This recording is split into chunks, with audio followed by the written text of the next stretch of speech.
Assalamu alaikum à tout le monde. Bonjour, bonsoir. La salutation dépend de vos positions précises.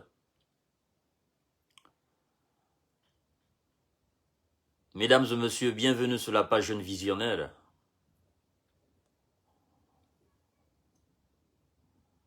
Je vous demande humblement de partager la vidéo.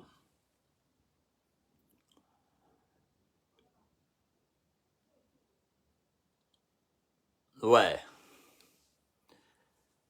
Monsieur Lamine Touré, j'espère que vous allez bien. Rabah Bari, j'espère que vous allez bien aussi. John Lilka Bari. Cherno Samba Diallo. Abdoulaye Ba. Ousmane Diallo. Tidjane Djamani Diallo. Bonsoir à tout le monde. Partagez la vidéo, mesdames et messieurs. Partagez le live en attendant. Voilà. Vous avez vu comme titre, effectivement, le titre porte aujourd'hui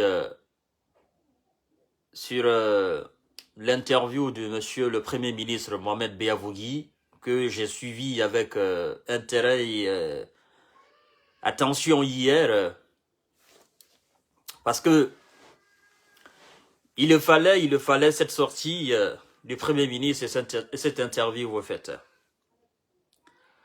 Alors, chers amis, avant d'entrer d'abord dans le vif de ce sujet, je sais que bon nombre de Guinéens sont ce soir un peu découragés. Ouais, effectivement. Et vous devriez effectivement et naturellement le sentir sur mon visage que je suis vraiment découragé et abattu, effectivement. Mais je dirais que nous sommes dans nos standards. Nous sommes dans nos standards avec notre équipe nationale, Sili nationale de Guinée. Bon, pour nous qui avons l'habitude, de suivre cette équipe, bien vrai que à chaque CAN nous sommes là, ça nous brise le cœur, mais quand même nous sommes là. Ça m'a affecté à plus d'un titre. Mais comme je suis habitué, j'essaie de gérer de ma manière, parce que je connais le véritable problème de cette équipe nationale, le Sili national de Guinée. Je connais le véritable problème. Je connais aussi le véritable problème de toutes les institutions de la Guinée.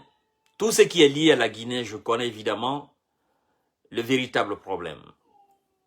Et en tant qu'on ne règle pas ce problème de fond, ce problème foncier, il sera très difficile pour nous d'avancer et de progresser.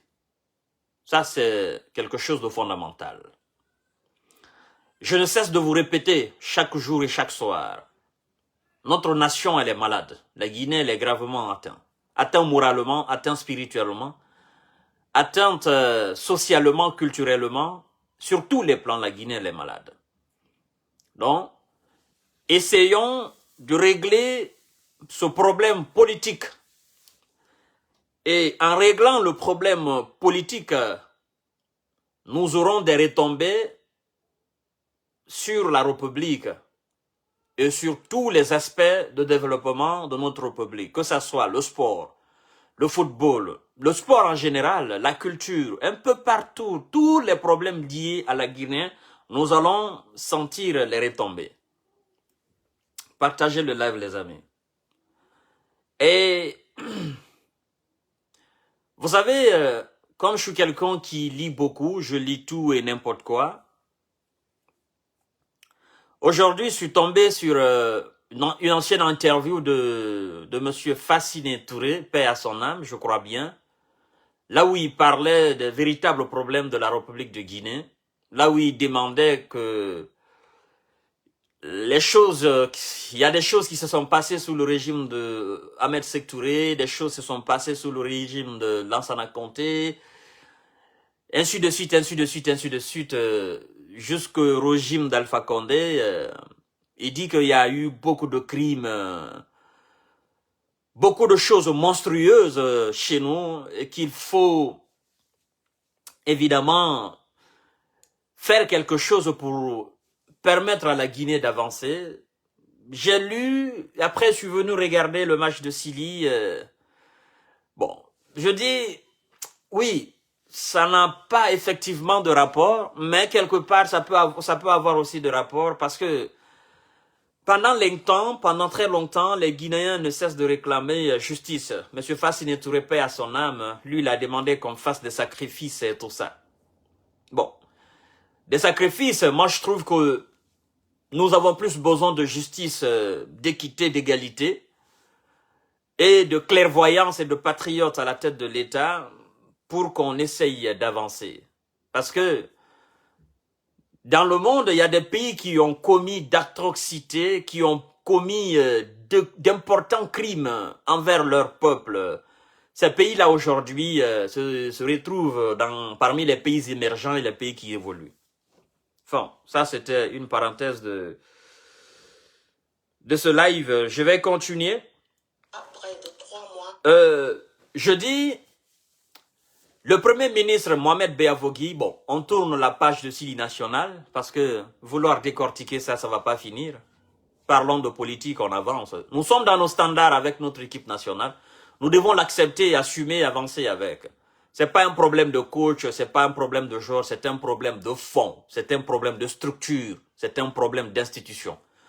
Tous ceux qui comprendront cela sauront effectivement que, en tant qu'on n'essaye pas de régler cela, on ne pourra jamais avancer. C'est ce qu'on essaye chaque fois de faire. On change d'entraîneur, on change de joueur, on change d'entraîneur, on change de joueur. On n'avance pas. Le problème, c'est pas l'entraîneur, c'est pas les joueurs. C'est un problème de structure. Je ne vais pas me répéter. On y va sur la politique. Alors, chers amis, peuple de Guinée, mesdames et messieurs, vous partagerez le maximum ce live parce que il s'agit là de parler de la sortie de notre bien-aimé, le Premier ministre Mohamed Beavogui, qui était en face hier avec quelques journalistes qui l'ont posé des questions. Et je dis effectivement que le Premier ministre, il a mis à nu le mensonge de son prédécesseur, Kassory Fofana et son gouvernement, et leur prague. Et en écoutant le Premier ministre, je me dis, est-ce que Mohamed Beavogui, il se trompe des chiffres?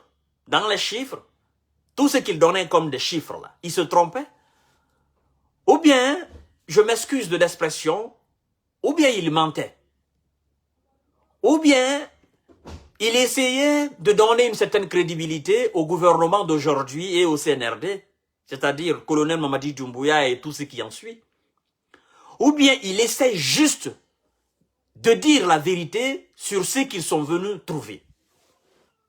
Alors, j'ai écouté, j'ai suivi l'interview, et j'ai vu des commentaires qui n'ont absolument rien à voir avec ce que le Premier ministre disait. J'ai vu des gens qui disaient, non, on n'a pas besoin que vous étalez cela, on sait déjà que ça ne va pas. Tout ce qu'on vous demande, c'est d'organiser les élections équitées. Je me dis, qu'est-ce qui ne va pas dans la tête du Guinéen? Qu'est-ce que vous ne comprenez pas? Oh, Premier ministre, on s'en fout de ce que vous dites, on s'en fout de vos révélations. Nous, on sait déjà ce qui était là. Tout ce que nous vous demandons, c'est d'organiser les élections. Ne donnez pas de crédit au colonel Mamadi Doumbouya. J'ai vu tant de commentaires comme ça là. Je me dis, mais les Guinéens, vous qui faites des commentaires comme ça, vous avez perdu la tête ou pas? On vous dit que votre État est malade. On fait l'état des lieux. Vous avez un Premier ministre qui est en train de vous étaler ce qui ne va pas et ce qu'il est venu trouver en place. Vous dites que vous vous en foutez de cela et vous demandez l'organisation des élections. Tout ce qui vous intéresse aujourd'hui, c'est la durée de la transition, c'est l'organisation des élections. Vous vous en foutez de ce que le Premier ministre, le gouvernement, le colonel est venu trouver. Il y en a même qui vont plus loin pour dire, oh non, dites-nous plutôt, c'est que le colonel et ses poulains sont venus nous trouver à la tête de l'État, c'est qu'ils ont volé. C'est qu'ils ont pris à ces couturiers. Ils ont vidé la caisse et vous, aujourd'hui, vous vous mettez à faire des commentaires sans queue ni de tête. Vous essayez d'évaluer ou de faire l'état des lieux. Vous nous donnez des chiffres qui ne correspondent même pas. Il y en a même qui vont traiter le Premier ministre de menteur. Il y en a qui vont dire, oh, on s'en fout de ça, oublions, avançons. Je me dis, c'est pas possible. Qu'est-ce qui ne va pas dans la tête du Guinéen? Alors, vous voyez, il y a quelqu'un... Bon sang de Dieu. Alors, mesdames et messieurs, comme je l'ai dit, parce que vous savez, nous sommes dans un combat médiatique. Dans un combat médiatique. Et cette interview du Premier ministre Mohamed Beyavogui, ça permet de comprendre beaucoup de choses. Nous allons pas à part avec lui, je vais commenter, je vais vous expliquer, et puis je vais faire un commentaire là, vous allez comprendre le pourquoi. Les journalistes l'ont interviewé, le pourquoi. C'est-à-dire, le fait de faire l'état des lieux était nécessaire, le pourquoi il devrait effectivement montrer au peuple de Guinée ce qu'il est venu trouver et comment il travaille. Et le pourquoi, même les étudiants ont commencé à gréver. Le pourquoi, parce que vous ne comprenez pas. Vous, les commentateurs, avec des poitrines remplies d'aigreur et de haine, vous ne comprenez pas. On y va. Après sa nomination, le colonel Mamadi Doumbouya a approuvé le plan proposé. Partagez le live. Il a réitéré sa confiance à son chef de gouvernement. Le décompte est lancé 6 octobre, 16 janvier, 100 jours du gouvernement de la transition. Alors, comment Mohamed Beyavogui compte-t-il s'y prendre pour obtenir l'adhésion des Guinéens et convaincre les partenaires régionaux et internationaux? Partagez le live. Citoyennes et citoyens voulaient aussi mieux comprendre dans quel état se trouvait la Guinée avant le 5 septembre. Voilà. Les actes posés par les autorités de la transition après le 5 septembre et les grandes priorités du gouvernement pour refonder la Guinée. Partagez le live. Le quotidien des Guinéens. Ce soir, face à des journalistes des médias... Partagez le live. Mamadi Doumbouya nous a ouvert une nouvelle page, une page blanche. Ouais. J'ai eu l'honneur de devenir le plus travaillé sur la mise en place du gouvernement. Et l'approche, cette fois-ci, était complètement différente. Ouais. Vous l'avez tous remarqué. Partagez le live. Chaque membre du gouvernement a été interviewé par le président de la République et moi-même. Et nous voulions que ça soit un gouvernement juste, équitable, représentatif de tous, ouais. compétent et surtout intègre. Cela nous a pris un certain temps, mais nous y sommes arrivés. En réalité, aujourd'hui, la demande est grande, certes, mais le gouvernement n'a que 2 mois, même si le Premier ministre en a 3. Et donc... Cette partie, elle est très importante. Parce qu'à la nomination de son gouvernement et de ses ministres, les Guinéens trouvaient lent. Maintenant, il nous explique le pourquoi les nominations étaient lentes. Il dit, le président lui-même, colonel Mamadi Doumbouya, et lui, le premier ministre, il passait, c'est-à-dire à chaque fois qu'il devrait nommer quelqu'un, on passait d'abord à l'interview. On écoutait d'abord la personne, ses compétences, son intégrité. On essayait de comprendre le mode de pensée et la mentalité de la personne. Ça vous permet, ça vient répondre à la question, à la très grande question des Guinéens qui trouvaient que le colonel, il nommait les gens, c'était lent, c'était lent. Ça, c'est une réponse qu'il vous donne. Et vous avez besoin de comprendre cela. Vous avez besoin d'entendre cela. Vous avez besoin de cette lumière-là. On a dit qu'il faut dire tout en Guinée. Alors, laissez le gars parler. Ne l'insultez pas. Et ce qu'il est venu trouver, il a aussi besoin de vous dire. Il faut tenir compte aussi de cela. À l'arrivée du gouvernement, nous avons commencé à faire l'état des lieux. Très bien. Et cet état des lieux, croyez-moi, c'est beaucoup de travail. Voilà. Surtout dans un contexte tel que celui que nous vivions après. Ouais. Vous connaissez tous la situation du 3e mandat. Les institutions ne fonctionnaient plus. Ouais. L'administration était devenue encore plus inefficace. Ouais. Et le simple fait de pouvoir obtenir les informations dont on avait besoin était le martyre pratique. Okay. Mohamed Beyavogui, quand on parle de la primature, votre nom a souvent été cité. Partagez le live. Première fois. Aujourd'hui, vous êtes donc le Premier ministre de la République de Guinée.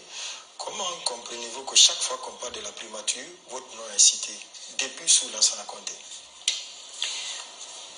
Bon, je crois que certainement de nombreux Guinéens ne me connaissent pas, pensent ou connaissent plus le Mohamed Beyavogui.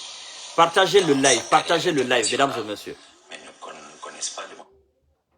J'ai demandé un audit qui a été extrêmement difficile à faire. Ouais. J'ai fait venir les responsables pour me rendre compte qu'on avait deux fichiers. Maintenant, quand il parle d'état de lieu, c'est comme si vous louez une maison. Avant d'entrer dans cette maison, ça se passe ici, avant d'entrer dans cette maison, le propriétaire de la maison, il vient avec vous, dans son appartement ou dans la maison. C'est ce qu'on appelle l'état des lieux. Il vous montre un à un, tout ce qui se trouve dans sa maison. Dans les chambres, il vous montre tout ce qui est là. Des fois même, il y a des propriétaires, on fait la photo. On fait la photo de tout ce qui se trouve dans sa maison. Maintenant, il vous dit, vous rentrez dans ma maison, c'est ce que vous avez trouvé, c'est ce que vous avez trouvé. Et avant de sortir, dans les conditions normales, le même propriétaire, vous venez avec lui, vous faites aussi l'état des lieux. D'accord? C'est ce qu'on appelle l'état des lieux. Vous lui montrez, il vous montre aussi, avant votre arrivée, c'est ce qui était chez moi. Maintenant, à votre sortie là, ça c'est pas là, ça c'est pas là, ça c'est pas, ou bien ça c'est gâté, ça c'est gâté, ça c'est gâté. Vous devez réparer cela avant de sortir. C'est ce qu'on appelle l'état des lieux. Mais je pense pas que les Guinéens, la plupart des gens ne comprennent pas. Et c'était très important pour nous de savoir ce que le Premier ministre est venu trouver. Si vous vous souvenez très bien, quand le colonel Mamadi Doumbouya est venu, moi-même j'ai fait une émission où je lui ai demandé, colonel, faites-nous l'état des lieux de ce que vous êtes venu trouver. Pour ne pas que demain ou après-demain, le gouvernement Kassouri qui a été déçu, le régime Alpha Condé qui a été déçu, ce régime-là, se permette de dire aux Guinéens, ce que les militaires sont venus trouver, c'était ça, c'était ça. Les militaires sont venus trouver de l'or, ils sont venus trouver des milliards et des milliards, ils sont venus trouver la Guinée dans cet état-là. Ils ont détruit tout, c'est pourquoi ils ne vous ont pas fait l'état des lieux. Moi-même, j'ai fait une émission, j'ai demandé au colonel, parce que je connais les Guinéens. Alors, c'est cet état des lieux que le Premier ministre Mohamed Beyavogui nous a fait hier. Je crois que les Guinéens devraient comprendre plus tôt.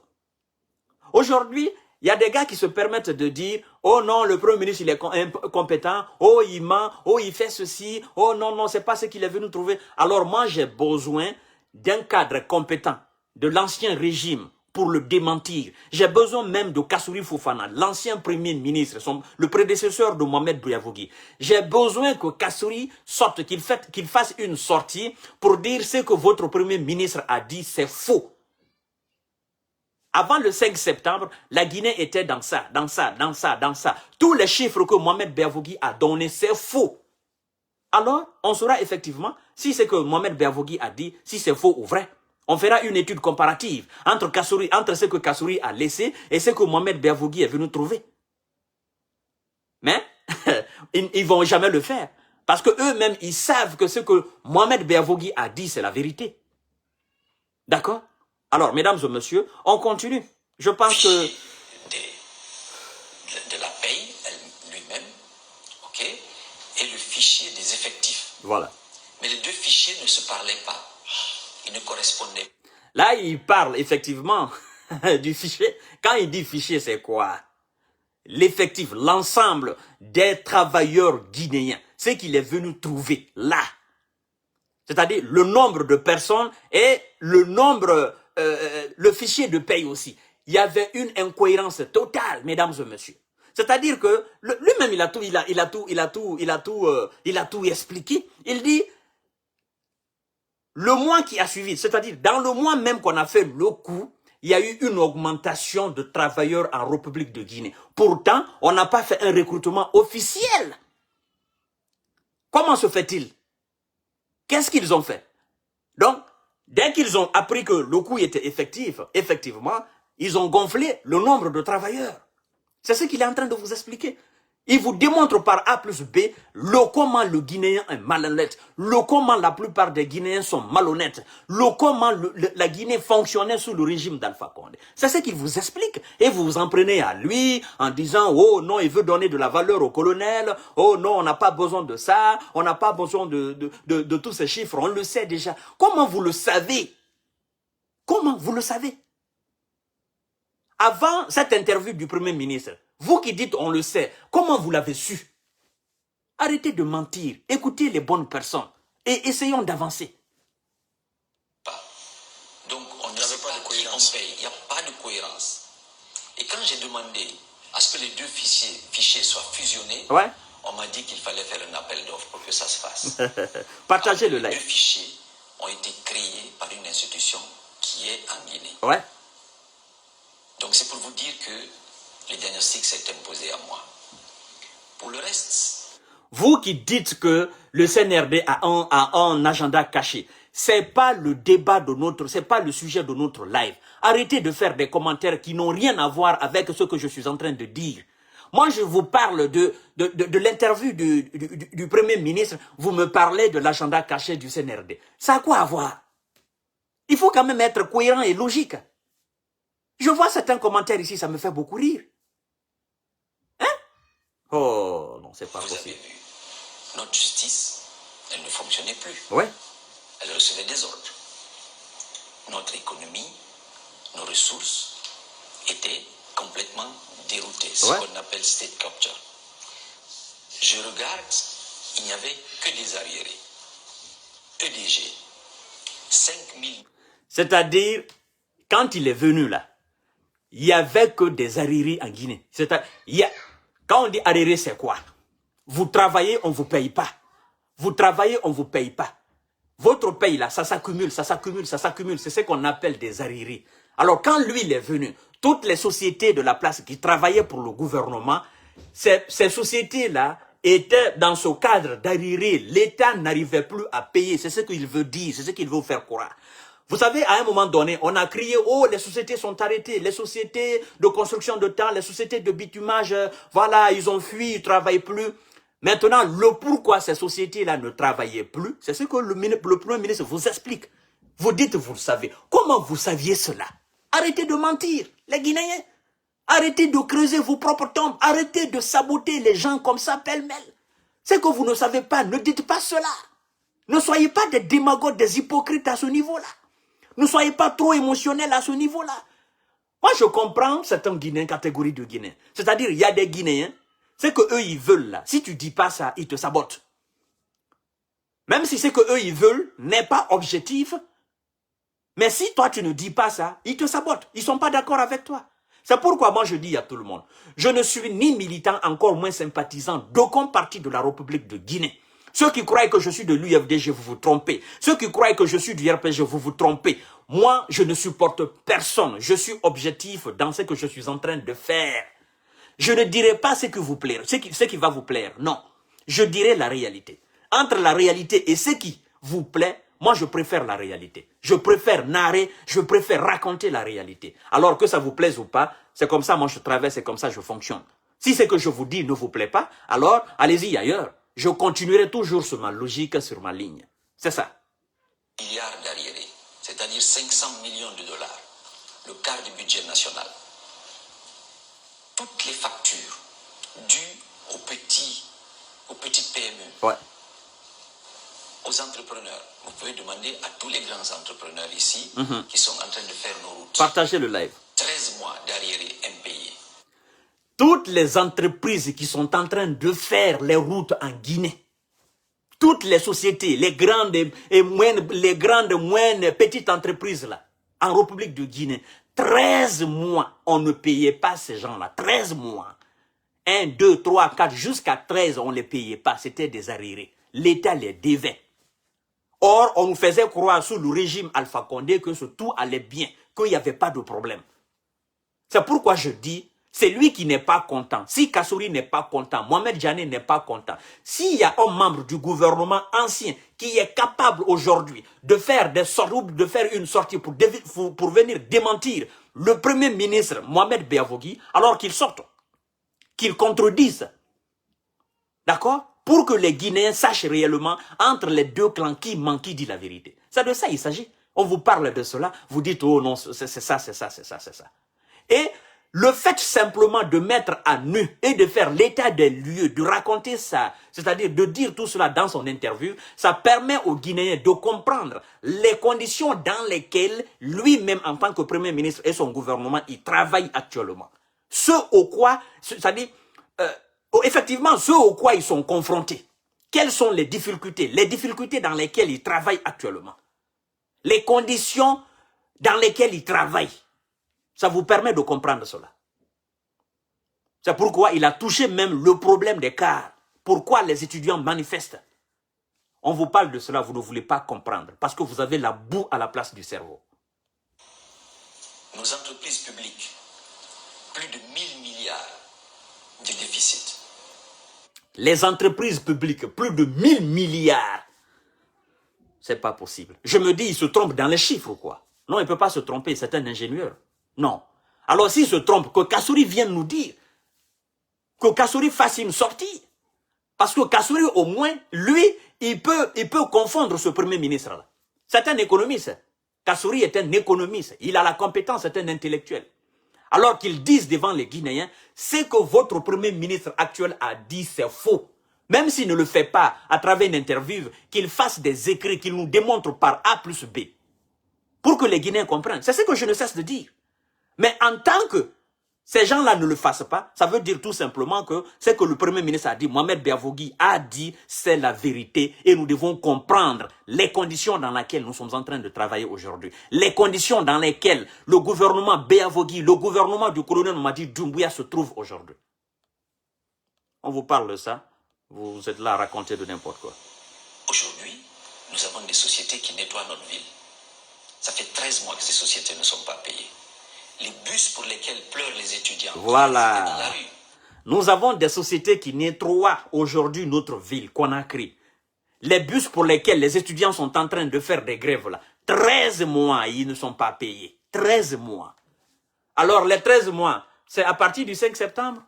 Ou bien c'est avant le 5 septembre? Hein? Pendant la période de Covid ici, dans les mois de mars 2020 ou 2021, quelque chose comme ça là. Kassouri est sorti et nous a fait un plan. Il y a eu même une engueulade entre lui et une ministre là en République de Guinée. Ils nous ont dit, l'État prend en charge les transports et tout ça là. Ils nous ont même cité Conakry Express. Et Conakry Express ne travaillait pas. Conakry Express était arrêté pendant 7 mois. Pendant 7 mois. Et vous savez la cause pourquoi? Ils ont dit qu'il y avait plus de 15 000 tonnes d'ordures sur les rails. Mais ils nous ont dit que eux, l'État va prendre les transports, les transports publics en charge. Il y a combien de transports publics en République de Guinée? Oh, l'État va prendre l'eau en charge. L'État va prendre l'électricité en charge. Tout ça là, c'était de la démagogie. On vous parle de l'état des lieux, vous êtes là à raconter de n'importe quoi. Et bon, ouvrez vos cerveaux. Ils pleurent depuis 13 mois. Ouais. Chers étudiants, ces bus, cette compagnie n'a pas reçu un seul sou. Ces bus, ces compagnies, depuis 13 mois, n'ont pas reçu un seul sou. Où est parti l'argent? Où? Oh. Nous négocions avec elle aujourd'hui pour qu'elle nous permette. Nous négocions avec elle aujourd'hui pour qu'elle nous permette, cette compagnie. Le Premier ministre négocie avec cette compagnie aujourd'hui pour que les étudiants puissent être dans cette condition. Alors quand je vois des psychomaniaco-dépressives en Guinée nous dire « Oh non, c'est le coup d'État qui a créé toutes ces conditions. » Je me dis, mais vous êtes mentalement touché. Vous avez un cerveau débilement développé. Comment le CNRD, le coup contre Alpha Condé de 5 septembre, là, peut créer toutes ces conditions désastreuses en République de Guinée? Vous voulez mettre tout ça là sur le dos du colonel Mamadi Doumbouya? Ça ne marche pas. Et là, aujourd'hui, l'interview du Premier ministre Mohamed Beavogui permet aux Guinéens de comprendre la situation économique de notre État depuis 13 mois. Nous descendons donc la fin de 2021 avec un déficit, un trou de 4700 milliards. un déficit, un trou de 4000 et quelques milliards.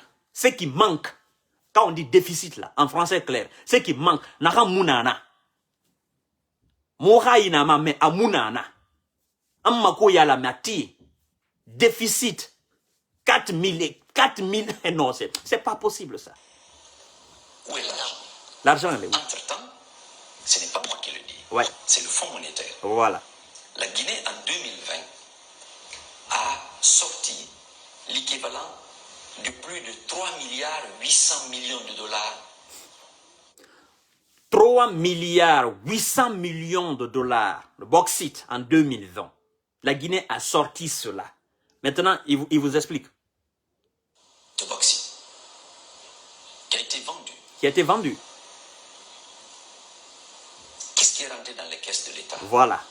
À peine 200 millions de dollars. Les 3 milliards 800 millions de dollars de bauxite qui sont vendus, qui sont sortis de la République de Guinée, ce qui est rentré dans la caisse, ce qui est rentré en Guinée, c'est à peine 200 millions. Et le Premier ministre vous dit, écoutez très bien, je vous garantis que c'est pas tous ces 200 millions de dollars. Là, on parle de milliards et de millions.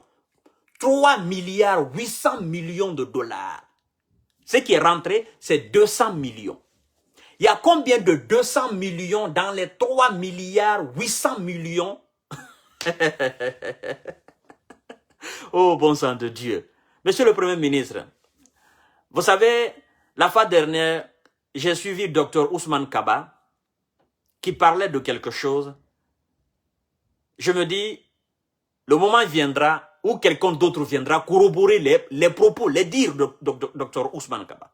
Quand il a dit qu'il y a des fonctionnaires en Guinée qui ont des milliards et des milliards dans leur compte, il dit ces gens-là, ce n'est pas des présumés, on doit les arrêter. Ce sont des coupables. Il dit dans les pays développés, ça ne se fait pas. Un simple fonctionnaire, il a des milliards et des milliards, plus de 100 millions de dollars dans son compte. En France ici, ça ne se fait pas.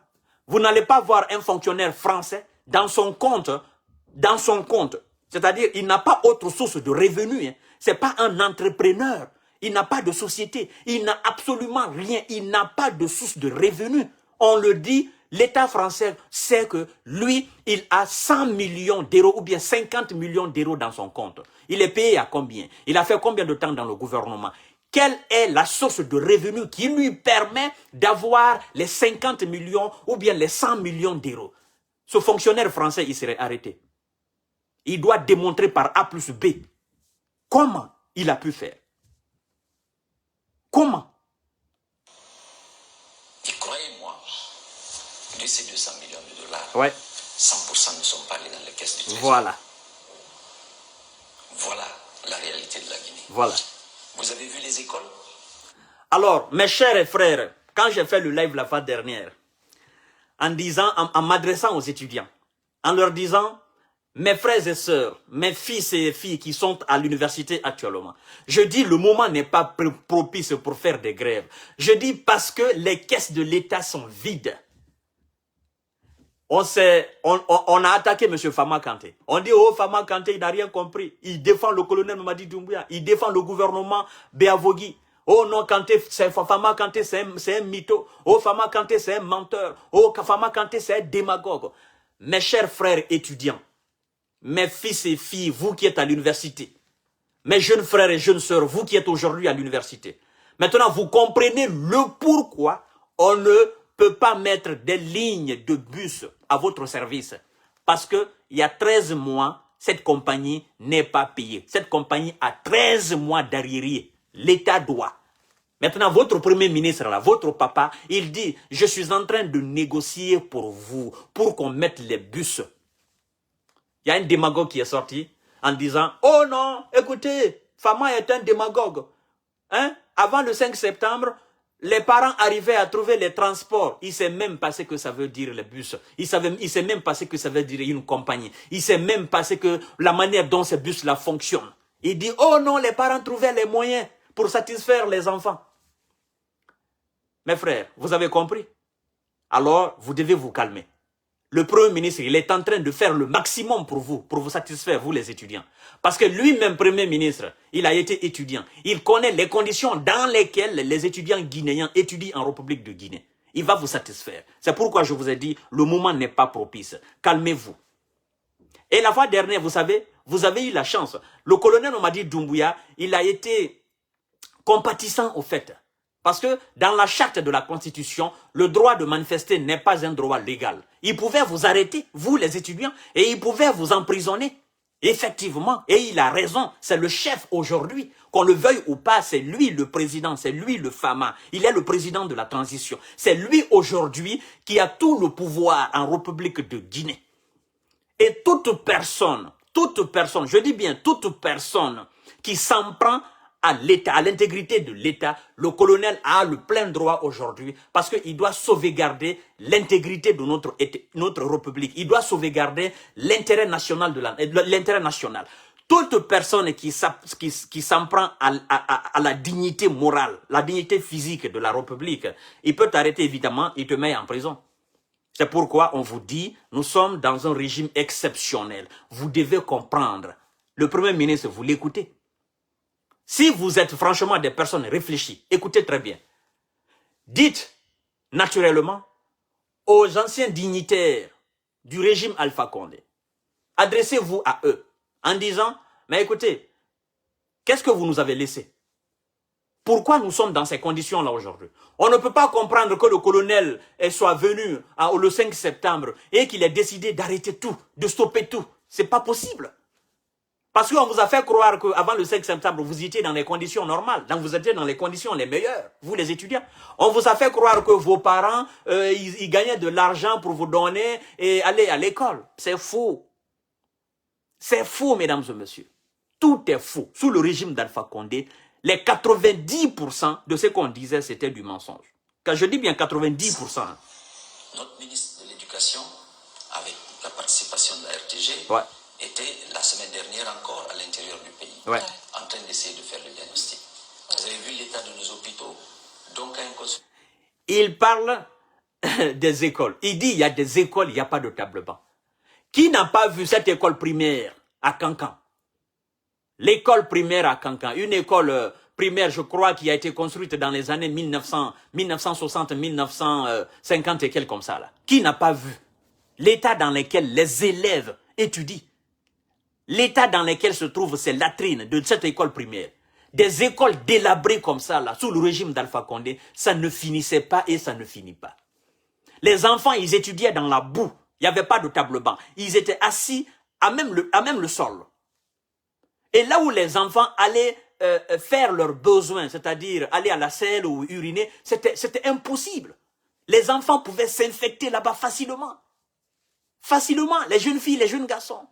Parce que je vous jure sur l'honneur, même les porcs ne pouvaient pas rentrer dans ces latrines-là, à l'école primaire de Cancan là. Nous avons vu les images. Nous avons vu encore dans un village vers Boké ou Bofa là. Les enfants, ils étudiaient sous le hangar, comme pendant le temps colonial, sous l'arbre à palabre. Et puis on dit que c'est un professeur qui était à la tête de l'État. Mais c'est ce qu'on appelle l'état des lieux. On dit le ministre de l'Éducation, il était à l'intérieur. Dans les écoles, il n'y a pas de table-banc. On a vu une fois ici, sous le régime d'Alpha Condé, plus d'une fois même, les journalistes de Espace FM, ils ont fait l'investigation à l'université Gamal, à l'université Symphonia. Les étudiants étaient entassés comme ça, comme des sardines dans une boîte de sardines, pour suivre des cours. Il y en a même des étudiants qui s'arrêtent dehors pour suivre les cours. Alors un étudiant, la salle est bondée, il n'y a plus de place. Un étudiant qui s'arrête dehors pour suivre les cours, comment voulez-vous que lui puisse entendre le professeur? Comment voulez-vous que lui puisse comprendre les leçons dispensées? Après, ce sont ces étudiants-là même qui sortent de l'université, ils disent non, j'ai fait les mathématiques, j'ai fait la médecine, j'ai fait le droit, j'ai fait la géologie, j'ai fait la sociologie. Comment voulez-vous que ces étudiants pareils-là puissent avoir de la compétence? Ils sont arrêtés même, le ventre est vide. Ceux qui sont assis même sur des tables bancs, le ventre est vide. Comment voulez-vous que ces étudiants-là soient des étudiants compétents? On vous parle de ça, vous dites non, on n'a pas besoin de ça, il faut organiser les élections, il faut fixer la date de la transition. Mais je ne comprends pas des Guinéens. C'est-à-dire, il y a des Guinéens en Guinée, si vous ne dites pas ce qu'eux ils veulent là, Non, vous êtes en conflit avec eux. Vous êtes en conflit. Je suis en train de parler de l'interview du Premier ministre. Et il y a des gens qui sont en train de me parler de Dansa Kourouma. Il y en a qui sont en train de me parler de CNT. Écoutez, mesdames et messieurs, je vais vous dire une vérité. Je vais vous dire quelque chose. Le colonel Mamadi Doumbouya, il a décidé de choisir les membres du CNT. Personne ne va changer cette décision-là. Je vois des critiques. Dans tous les pays, c'est des critiques comme ça. Il a choisi un président de CNT. On ne va pas revenir là-dessus. Nous devons composer avec. Personne ne va changer la décision du colonel. Alors, ce que moi je suis en train de faire, c'est d'inciter effectivement ces membres du CNT et ce président de CNT de travailler dans l'intérêt supérieur de la nation. Maintenant, je vais vous dire un secret pour que vous puissiez comprendre, vous qui ne comprenez pas là. Quand je vous ai dit hier que M. Dansa Kourouma, c'est un homme qui est flexible. Quand je vous ai dit hier que Dansa Kourouma, il va travailler selon, effectivement, selon le comportement du colonel Mamadi Doumbouya. On m'a parlé de l'indépendance. On dit, ah non, donc M. Kanté, quand vous dites ça, comme Dansa l'a fait sous le régime d'Alpha Condé, il va le faire aussi sous le régime du colonel Mamadi Doumbouya. Là, maintenant, il est le président de l'Assemblée. Donc, ça voudra dire tout simplement que ce que le colonel va dire, c'est ce que Dansa va faire. Je vais vous dire un secret d'État. Un secret d'État pour que vous compreniez. Parce que je vous ai expliqué dans un français clair hier, logique, élémentaire. Vous n'avez pas compris, mais je vais encore diminuer et, c'est-à-dire m'expliquer dans un français aussi clair, plus élémentaire que tout ça.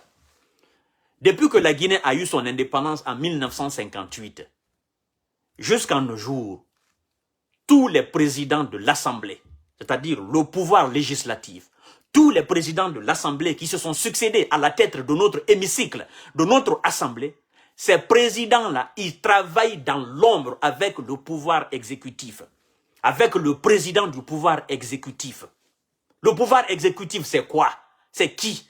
Aujourd'hui, le pouvoir exécutif, c'est le colonel Mamadi Doumbouya. C'est la présidence. Le président du pouvoir exécutif, c'est qui? C'est le colonel Mamadi Doumbouya. Aujourd'hui, le président du pouvoir législatif, c'est qui? C'est Dansa Kourouma. Alors, depuis l'indépendance jusqu'à aujourd'hui, ceux qui savent et ceux qui comprennent la politique, ceux qui comprennent le fonctionnement de l'État, tous les présidents de l'Assemblée, ils ont toujours travaillé dans l'ombre avec le président du pouvoir exécutif.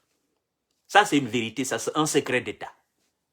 C'est pourquoi je vous ai dit, Dansa Kourouma va travailler selon le comportement du colonel Mamadi Doumbouya. Alors, nous devons tous inciter le colonel Mamadi Doumbouya, comme lui-même il a la vocation de travailler dans l'intérêt supérieur de la nation, de travailler pour le peuple. Nous devons l'inciter à travailler pour le peuple, le colonel. Parce que si le colonel veut très bien faire les choses, Dansa n'aura pas d'autre choix que de très bien faire les choses. Mais si le colonel veut très mal faire les choses, Dansa n'aura pas autre chose que de très mal faire les choses. C'est ce que ça veut dire. Vous comprenez maintenant? On a vu ici Somparé, président de l'Assemblée, au temps de Lansana Conté. Qu'est-ce qui s'est passé? Monsieur Somparé, il buvait dans le même verre que Lansana Conté, non? Il obéissait aux ordres de Lansana Conté, non? On a vu ici le président Amadou Damaro Camara, sous le régime d'Alpha Condé. Qui n'a pas vu la vérité dans ça? Qui n'a pas vu la vérité dans ça? Autant d'Ahmed Sékou, on n'en parle même pas. Donc, depuis l'indépendance de la Guinée jusqu'à aujourd'hui, les présidents de l'Assemblée et le pouvoir exécutif, le président du pouvoir exécutif, ils sont comme ça dans l'ombre. Mais, devant vous, on vous dira que le président de l'Assemblée, il est indépendant. D'accord? Non, en Guinée, il y a 3 pouvoirs. Il y a le pouvoir exécutif, il y a le pouvoir législatif et il y a le pouvoir judiciaire. Alors, je vais vous dire, ça c'est un secret d'État qu'on ne vous dit pas, on ne vous dira pas publiquement. Mais les personnes les mieux averties, les personnes les mieux instruites, les personnes qui connaissent effectivement le fonctionnement des pouvoirs en Guinée, c'est partout d'ailleurs, dans tous les pays du monde, la majorité, même dans les plus grandes démocraties du monde entier. Il y a toujours une influence du pouvoir exécutif sur le pouvoir législatif. Donc, au colonel Mamadi Doumbouya de faire très bien les choses. Sinon, ça ne va pas marcher. Oui, il faut que vous acceptiez cela. Nous sommes dans un régime exceptionnel. Dans les conditions normales, ce n'est pas le pouvoir même exécutif qui nomme le président du pouvoir législatif. Non, ça c'est un vote. Vous comprenez? Mais ce n'est pas un parti politique qui est à la tête de l'État. Alors, faudrait-il qu'on demande au colonel Mamadi Doumbouya de démettre dans ça? Maintenant que les 81 personnes du CNT sont là, faudrait-il qu'on demande au colonel Mamadi Doumbouya de démettre dans ça et de laisser le choix à ces 81 personnes de choisir le choix de nommer leur président ou de faire un vote à cette assemblée de la transition? Non. C'est ce que vous devez comprendre. Le colonel, il est tout aujourd'hui. C'est pourquoi je vous dis, ce colonel doit bien se comporter. Le comportement du colonel, c'est-à-dire, l'agissement de Dansa sera le reflet du comportement et du choix du colonel Mamadi Doumbouya. Alors si demain ou après-demain, vous voyez Dansa Kourouma se comporter très mauvais, ça veut dire que c'est le reflet de la politique du colonel Mamadi Doumbouya. Ne vous posez même pas la question. Si vous voyez demain ou après-demain, le Premier ministre se comporter très mal envers le peuple ou dans son travail, ça sera le reflet de la politique du colonel Mamadi Doumbouya. Le colonel Mamadi Doumbouya, il est le premier responsable suprême aujourd'hui de notre État. Tout ce qui arrivera à la Guinée, il est le responsable suprême. Vous comprenez? Donc, il n'y a pas de débat là-dessus. Demandez n'importe quel savant en Guinée, n'importe quel intellectuel en Guinée, il vous dira la même chose, mesdames et messieurs. Je ne vais pas aller avec le dos de la cuillère pour vous expliquer cela. Voilà. Et cela ne date pas aujourd'hui. Cela n'a pas commencé avec le colonel. Les pouvoirs exécutifs et les pouvoirs législatifs, ça a toujours été comme ça. Autant même d'Alpha Condé. Moi-même, je parle du pouvoir législatif. même le pouvoir judiciaire était contrôlé par Alpha Condé. On vous dit la machine répressive, la machine judiciaire d'Alpha Condé. Pourtant, dans les conditions normales, le pouvoir judiciaire aussi est un pouvoir qui est indépendant. Le président du pouvoir judiciaire, il a les mêmes prérogatives que le pouvoir du président exécutif. Le président du pouvoir exécutif n'a aucun droit d'influencer les décisions du président du pouvoir judiciaire, encore moins du président du pouvoir législatif. Parce que, dans les conditions normales, les lois sont votées par l'Assemblée. D'accord? Les lois sont votées par l'Assemblée. Et ces lois, c'est le président du pouvoir exécutif, c'est-à-dire c'est le pouvoir exécutif qui applique ces lois, qui exécute ces lois. C'est pourquoi on dit le pouvoir exécutif. Il applique les lois qui sont votées par l'Assemblée. Dans les conditions normales, si nous sommes même dans ce qu'on appelle une véritable démocratie, moi je pourrais même aller plus loin pour vous dire, le véritable président d'un État, c'est le président du pouvoir législatif. Parce que ce sont eux qui votent les lois. Ce sont eux qui adoptent aussi les lois. Donc, le président du pouvoir exécutif, il est en quelque sorte l'esclave du président du pouvoir législatif. Parce qu'il l'applique, il exécute. Alors, quand le président du pouvoir exécutif ou le pouvoir exécutif, effectivement, exécute les choses ou met en place les lois, c'est lui qui faillit à ces lois, c'est lui qui porte atteinte à ces lois, il est arrêté et il est traduit devant le pouvoir judiciaire. Ce sont les trois pouvoirs dans notre pays. Ils travaillent comme ça. Mais chez nous, malheureusement, c'est le contraire. Oh non. Sinon, c'est très facile à comprendre, hein, mesdames et messieurs. Donc, dans ça sera le reflet de la politique du colonel Mamadi Doumbouya. Mesdames et messieurs, partagez le live. Construction depuis quand? Les routes Kankan-Mandiana, parce qu'elle n'est pas payée. Maintenant, population de Mandiana et population de Kankan. La route là, qui n'est pas achevée. On vous a dit, c'est 85 km, non, entre Mandiana et Kankan. Vous avez crié, Alpha Condé n'a pas bitumé cette route. Maintenant, le Premier ministre actuel vous dit, il n'a pas pu terminer, il n'a pas pu bitumer parce que tout simplement, la société qui était là, la société qui devrait faire le travail, cette société-là n'a pas été payée. Il vous dit là même, les malades qui sont à Donka, vous qui attendez que Donka soit, qu'on termine Donka là, il dit, cette société-là, moi j'ai même suivi une fois cet entrepreneur, il dit les travaux sont arrêtés parce que les gens ne sont pas payés. Il a même interpellé le ministre de la Santé. J'ai suivi cette interview après le coup d'État là. Alors, le Premier ministre vous dit, les travaux aujourd'hui à Donka sont arrêtés parce que tout simplement, il n'y a pas d'argent. Il n'y a pas d'argent. C'est ce qu'on vous dit et puis vous ne comprenez pas. Aussi simple que ça. On accuse souvent même nos entrepreneurs. Mais ils ne sont pas payés. Oui, ils ne sont pas payés. Nous devons de l'argent. Nous devons de l'argent à tout le monde. Oui. La Guinée doit de l'argent à tout le monde. C'est pourquoi je vous ai dit, même Alpha Condé dans la tombe, il va toujours continuer à fatiguer la Guinée. billah, il va toujours continuer à fatiguer la Guinée. Après, il y en a qui viendront me dire, oh non, c'est pas le colonel qui doit régler cela, c'est pas ce gouvernement, c'est pas le rôle de ce gouvernement. Le rôle de ce gouvernement, effectivement, c'est d'organiser les élections et d'aller rapidement. Alors, comment voulez-vous qu'on organise les élections, il n'y a pas d'argent? Comment voulez-vous qu'on paye les salariés, il n'y a pas d'argent? Comment voulez-vous qu'on fasse très bien les choses en Guinée, il n'y a pas d'argent? Ou bien vous voulez encore qu'on bâcle tout ça? Comment voulez-vous qu'on réussisse ce processus de transition en République de Guinée, il n'y a pas d'argent? Même les opposants sont conscients de cela.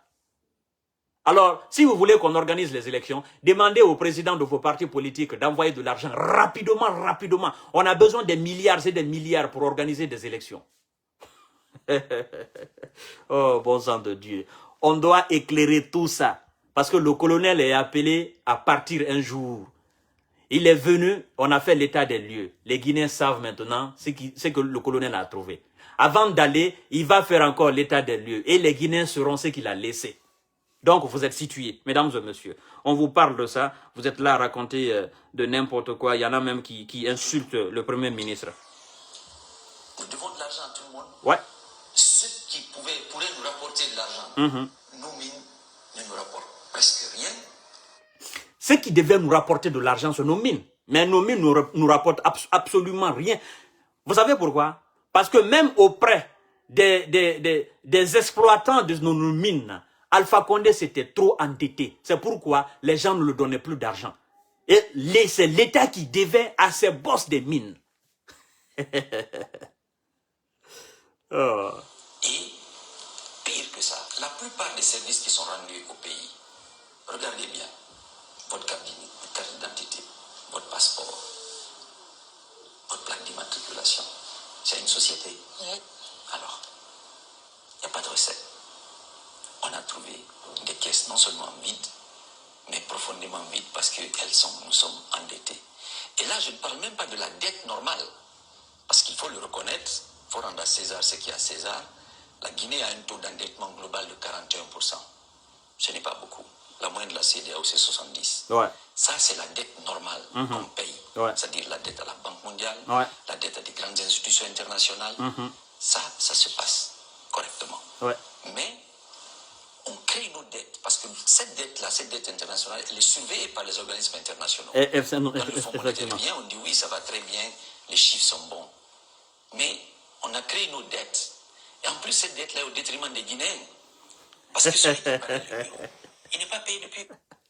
Alors maintenant, le Premier ministre, il est trop intelligent. Ce monsieur, il est trop carré même. Quand on parlait de dette chaque fois là, il vient de différencier ces dettes. Les dettes extérieures et les dettes intérieures, dans un français clair. Il dit par rapport aux dettes extérieures, c'est-à-dire ce que la Guinée doit aux institutions financières internationales, il dit ça c'est bon, ça se passe correctement. C'est pourquoi il dit rendons à César ce qu'on le doit et à Dieu ce qu'on le doit. C'est-à-dire il est honnête là. Il reconnaît qu'il y a un effort qui a été fourni là. Il dit ça c'est bon. Il dit maintenant le problème c'est où? C'est nos propres dettes, c'est que nous-mêmes nous avons créé à l'intérieur de notre État. C'est pourquoi les RPJ et les cadres du RPG disaient souvent « Oh non, la dette guinéenne, elle est magnifique, c'est bon, la Guinée est appréciée, tout ça, ça c'est ce qui est extérieur, ce qui est international. Maintenant, ce qui est national là, c'est là le bas blesse. » Et c'est comme ça ils ont réussi à manipuler la plupart des Guinéens en disant oh Alpha Condé est en train de bien faire le travail, les dettes extérieures. Maintenant les dettes intérieures, qu'est-ce qu'il a fait par rapport à cela? C'est lui-même qui a créé ses propres dettes à l'intérieur de notre État. Depuis 13 mois. Partagez le live mesdames et messieurs. On va même pas décortiquer tout ça parce que je pense que vous avez déjà compris ce que ça veut dire, l'état des lieux. D'accord? Vous avez déjà compris. On ne va pas passer le temps sur ça. Parce que, quoi qu'on dise, il y a toujours des... Autrement dit, il n'y a pas d'injection de ressources dans l'économie. Ouais. Aujourd'hui, vous sentez tous, tout le monde dit qu'il n'y a pas d'argent. Pourquoi il n'y a pas d'argent? Ça n'a pas commencé aujourd'hui. Voilà. En fait, nous sommes au pic maintenant. Nous arrivons vers le pic. Voilà. Depuis 13 mois plus, cet argent-là a disparu. Demandez à tous ceux qui ont des contrats avec l'État. Qu'est-ce qui se passe? Vous avez entendu le Premier ministre. Il dit, maintenant aujourd'hui, vous dites il n'y a pas d'argent, il n'y a pas d'argent. L'explication est claire. Parce que depuis 13 mois, Alpha Condé lui-même, il a dit une fois, devant les médias, vous n'avez pas compris. Ah, ce jour-là, c'était après le 3e mandat. Il dit oui, l'économie, l'économie, l'économie. Il dit, mais si l'économie va bien, pourquoi il n'y a pas, c'est-à-dire ce bien-là n'est pas répercuté sur la population. Alpha Condé l'a dit une fois après le 3e mandat, je me souviens très bien. Ce jour-là, je me souviens très bien. Il dit pourquoi la population ne sent pas cela. Ah, l'ingénieur, le Premier ministre ingénieur, il a parlé du bon terme. Il n'y a pas d'injection dans notre économie. C'est-à-dire, ce qui est exploité, ce qui est l'argent, ce qui est sorti, ce qui est pour la Guinée, ça ne rentre pas dans la caisse de l'État. C'est clair, ça c'est clair, ça c'est élémentaire pour tout le monde. Ça ne rentre pas. La Guinée ne profite pas de ce qu'elle gagne. Parce que la Guinée d'abord est endettée à l'intérieur de notre pays. À l'intérieur de la Guinée est endettée. Ça c'est premièrement. Donc, à chaque fois que l'argent vient, il faudrait qu'on essaie de dispatcher entre les sociétés auxquelles nous devons. Ça, c'est premièrement. Deuxièmement, les crocodiles qui sont là, eux aussi, ils volent. Et donc, par conséquent, dans la caisse de l'État, elle est toujours vide. La caisse de l'État est toujours vide. C'est comme quelqu'un qui veut vivre dans le luxe. Quelqu'un qui veut se passer devant des gens pour un milliardaire ou quelqu'un qui bosse. Alors, lui, ses dépenses sont supérieures par rapport à ses recettes. Il ne dépense qu'il ne gagne. Et à chaque fin de mois, il doit à ses créanciers. Il doit rembourser les gens. L'argent qui rentre, c'est comme un travailleur qui gagne 30 millions de francs guinéens. Il gagne 30 millions de francs guinéens, mais sa vie, sa quotidienneté, il dépense 55 millions par mois ou 65 millions par mois. Et avant de... c'est-à-dire, après ces 55 millions, ces dépenses-là, il va s'endetter encore auprès des gens. Pourtant, lui, il gagne 30 millions comme salaire. Quand son argent rentre là, avant même que l'argent ne rentre, les créanciers sont là. Donc, il est obligé de s'endetter chaque fois. 30 millions entrent, ça sort directement. Et maintenant, pour mieux vivre encore, pour faire le poste devant des gens, il va s'endetter. Donc, lui, il est toujours dans l'endettement, C'est ce qui se passait en Guinée. L'argent entrait, on remboursait une partie de l'argent des gens, des créanciers, effectivement, et l'autre partie, les crocodiles, les voleurs, ils prenaient cela. L'argent n'entrait pas dans la caisse de l'État. Et donc, l'État avait besoin de faire des réalisations, de réaliser ses projets. L'État était aussi obligé d'aller s'endetter auprès de certaines personnes, certains boss. C'est pourquoi il n'y avait plus d'argent en République de Guinée. C'est raison pour laquelle le Premier ministre parle d'injection. C'est très clair. Alors, mesdames et messieurs, on ne va pas aller très loin. Je vais même laisser ce truc-là, parce que vouloir parler de tout ça, ça donne des maux de tête. Et quoi qu'on fasse, il y a des Guinéens qui veulent absolument rien comprendre. Pendant que je suis en train de parler de la situation économique de son pays, le pourquoi il souffre aujourd'hui, le pourquoi il galère, le pourquoi il n'arrive pas à manger, le pourquoi il n'arrive pas à se soigner, le pourquoi il ne travaille pas. Pendant que je suis en train de parler de ça, le Guinéen est en train de me dire que abat le CNT et on doit chasser dans ça. C'est pourquoi je dis le colonel doit assumer ses choix. Parce que quoi qu'il fasse, il y aura toujours des gens qui diront à bas le colonel. Et le chef n'agit pas selon les humeurs du peuple. Le chef prend ses décisions, le chef assume ses décisions. Si demain ou après-demain, il y a échec, on dira que le colonel a échoué. Mais qui aura échoué en grande partie? C'est la République de Guinée. Et qu'est-ce que la République de Guinée elle-même doit faire aujourd'hui? C'est de conseiller le colonel, c'est d'inciter le colonel. Au lieu de saboter ses actions, Au lieu de passer toute une journée ou tout un mois sur cette décision. Oh non, j'ai vu même quelqu'un qui dit que le colonel s'est arrangé à trouver des personnes manipulables pour composer le CNT. Ah! Monsieur l'intellectuel, comment vous avez osé dire cela? Que le colonel s'est arrangé à trouver des personnes manipulables pour composer le CNT. Quand vous dites des personnes manipulables, vous parlez de l'ensemble des 81 personnes qui composent ce CNT-là.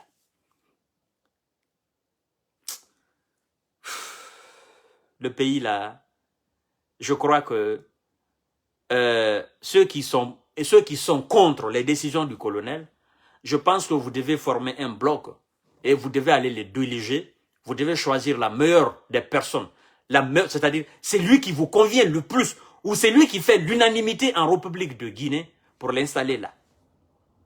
Et même lui, il ne pourra pas. Parce que vous savez pourquoi? Aujourd'hui en Guinée, s'il y a quelqu'un qui fait plus l'unanimité en République de Guinée, c'est M. Cellou Dalein Diallo. Parce que vous réunissez aujourd'hui la quasi-totalité de la population guinéenne, les 14 ou 15 millions de Guinéens, ceux qui seront unanimes pour dire que Cellou Dalein Diallo, parmi tous les politiques, Cellou Dalein Diallo, il est la personne la mieux placée pour diriger cette nation, pour redresser cette nation, c'est ce nombre-là qui sera plus grand. C'est-à-dire, s'il y a 15 millions de Guinéens, on aura au moins 8 à 7 millions de Guinéens qui seront pour Cellou Dalein Diallo, qui seront unanimes sur le choix de Cellou. Donc, ça voudra dire qu'il n'y a aucun Guinéen qui fera l'unanimité. Ça, c'est un. Deuxièmement, même si aujourd'hui, on mettait Cellou à la place du colonel Mamadi Doumbouya, que Cellou avait commencé à faire ses choix entre les ministres, je vous jure sur l'honneur, on trouvera quelqu'un, on trouverait toujours des gens pour le démonter.